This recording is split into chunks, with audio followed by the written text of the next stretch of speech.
Hey all my YouTube friends, and welcome along to the Planet Plipcam channel for episode 4 of Zomplip Studios. We're going to be jumping into Plipcam perspective very soon to take a look at my newly themed Hunger Games area of the park. We've expanded on last episode where I built a fully themed arrow looping coaster, the coaster created by Brad, Mr. Zomplip on Twitch, and then we're going to jump in and go for some different angles and pull some things of the buildings apart so you can really get the key aspects of the builds.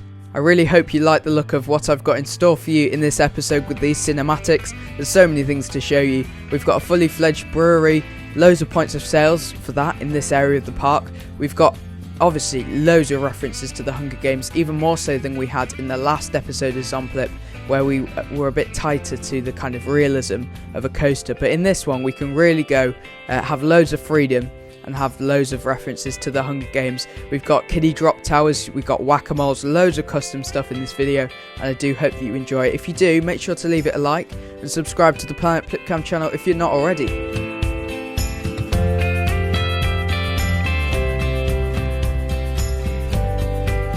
So let's delve deeper into this area of the park. Many of you will have realised already that this is almost a tribute video to Mass Bandit, my favourite ever builder in Planet Coaster.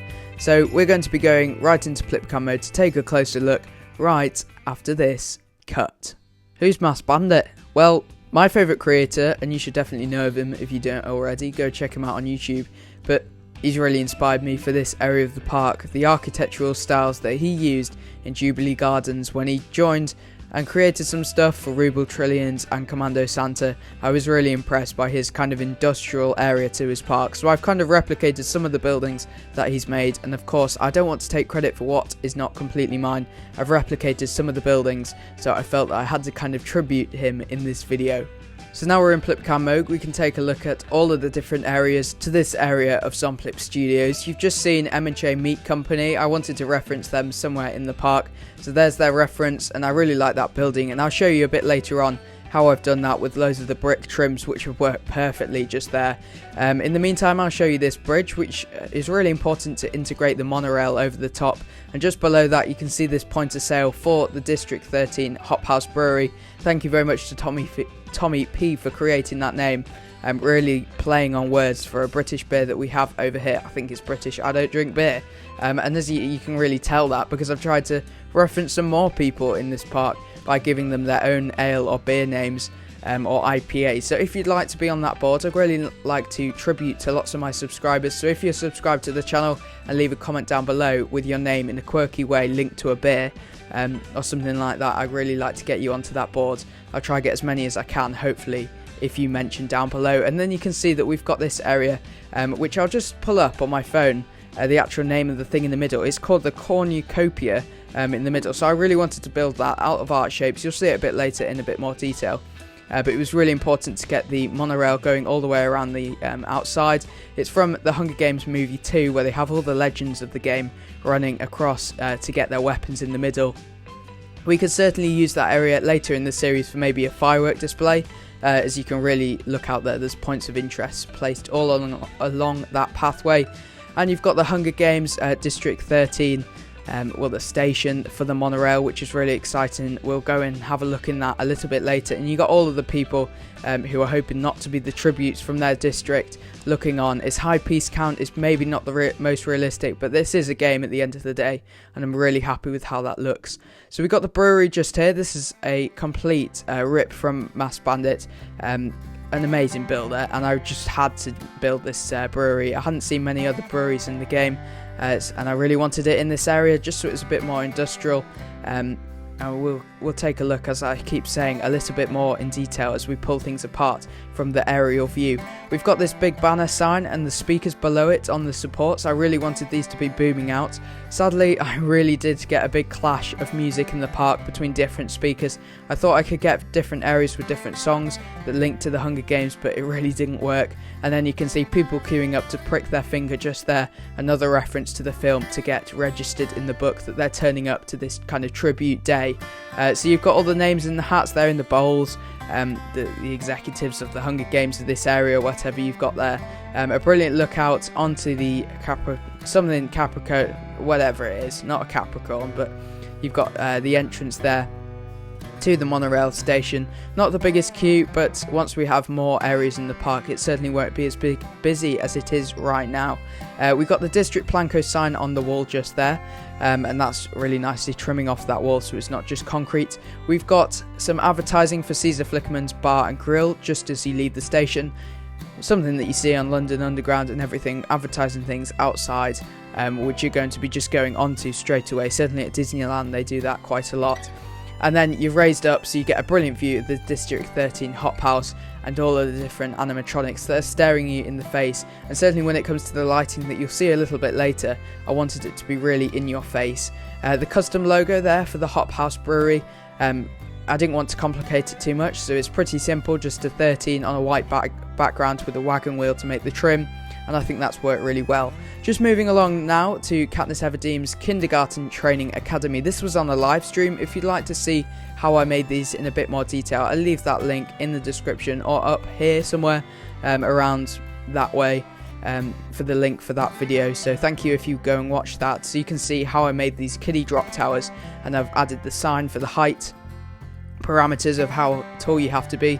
I've done a custom sign since that live stream where I wasn't too happy with the end result, but I've really amended that now, and you can see the drop towers just there trimmed with all of the different things. I've adjusted them lots and added some arches in here, so it's really kind of an academy, a younger ride in the park, which we definitely needed in this area for a ride that's a bit more tame compared to the Arrow Looping Coaster, which is quite scary and with quite dark meanings behind it. So that was really important to get into this area of the park.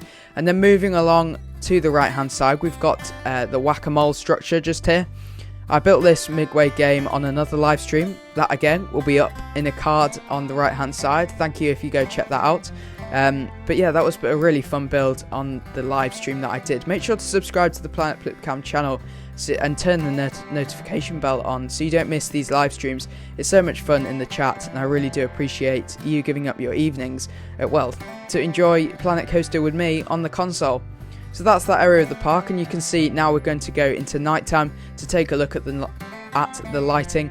This area of the park is of course out of order because I can't get these working in game. I wanted these Frog Hopper kiddie drop towers to be in the park, but of course we don't have them in game. The drop towers would be way too big, the ones that we actually have in game. So I'm really happy with how that's turned out, and it plays into the storyline a bit more, the history of the park a little bit more. You can see the lighting here of the actual people in the park, the animatronics really in your face, being inspected, like make sure they're here, they're registered, they could be chosen. It's really in your face, and I think that's a really good experience for the guests to have. And then you can see the lighting all the way. It goes warmer a bit as you go to the brewery, but I really want it to be really industrial around this area.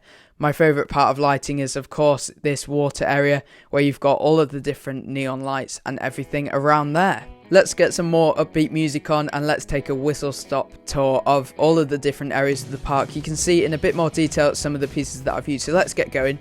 You can see this train track area, it separates from the monorail, and I just wanted to show you that it really gives a good sight line from the path, and you can see that we've got now this backstage area which we'll theme later on in the series. We've got the classic brick decorative course which will work perfectly well to add some detail to this M&J Meat Company, and I've rotated that round to get the single brick detail later on just a bit above there. The District 13 Hop House Lager House thing, the big vats just at the top here, they're created with the poles, basic shapes and some rings, and then below that to make this decking area, which is really nice to give that 3D nature to the building instead of it just being blocky. They're iron girders and then some of the wooden beams just above that, and then of course loads of flat roofs moved around so they don't clip, perfectly working there.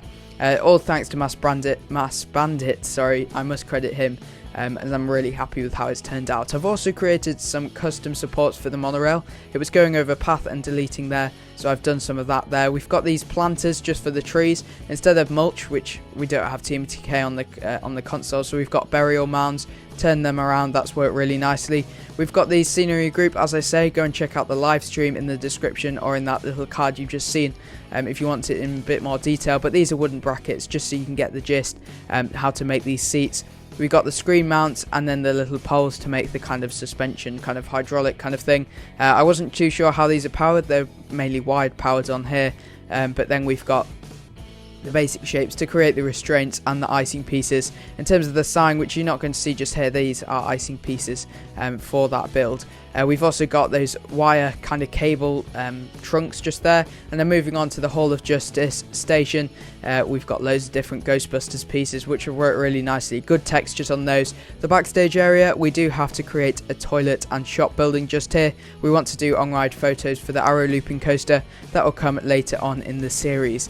Around to the right of this monorail area, this has definitely opened up an area and potential for more water features, which could be added later on in the series. In terms of this center thing, which I can't name, basic shapes, lots of western pieces to create the weapons, and then the surrounds of the dome and the lake are all just advanced moved all the way around the water. So I think I've done pretty well explaining it all there. There's an overview of the whole of the park. I do hope that you like the look of this area of the park so far. I do thank you so much for watching this video. I do hope that you have enjoyed it. These videos take me so long to create, but they're my favourite to make. So a like on the video would be really appreciated. Subscribe to the Planet Plipcam channel if you are new around here. Thank you to my existing supporters. We've recently hit 500 subscribers and I'm so grateful. Thank you very much. Any comments, queries or suggestions, leave them in the comments down below. I always love replying, and I will see you in the next one.